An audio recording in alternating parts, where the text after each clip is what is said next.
নমস্কাৰ Deepika kitchen and ব্লগছৰ আন এটি ৰেচিপি ভিডিঅ'লৈকে আপোনালোক আটাইকে আদৰণি জনাইছোঁ। আশা কৰিছোঁ আপোনালোক সকলো ভালে কুশলে আছে।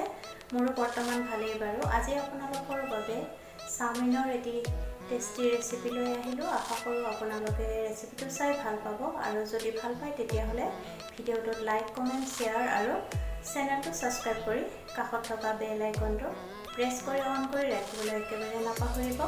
তেন্তে আহকচোন ৰেচিপিটোৰ মাজলৈ আগবাঢ়ো। চাওমিনৰ ৰেচিপিৰ বাবে প্ৰথমতে এটা বাটি লৈ ল'ব। এতিয়া তাত চয়া চচ এচামুচ, টমেটো কেটচপ এচামুচ আৰু সিজুৱান চাটনি এচামুচ আৰু লগত দিব লাগিব জলকীয়াৰ আচাৰৰ তেল।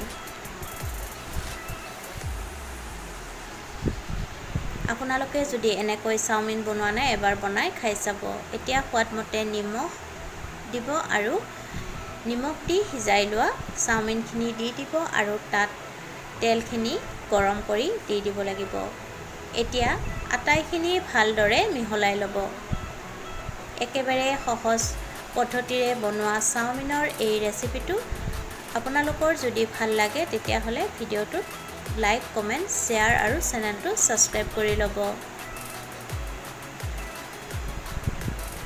খুব কম সময়তে বনাব পাৰি এইটো চাওমিন। চাওমিনৰ ৰেচিপি ৰেডি হৈ গ'ল। ভিডিঅ'টো চাই ভাল লাগিলে ভিডিঅ'টো শ্বেয়াৰ কৰি দিব। পুনৰ উপস্থিত হ'ম এটি নতুন ৰেচিপি ভিডিঅ'লৈ। আজিলৈ আহিলোঁ, ধন্যবাদ।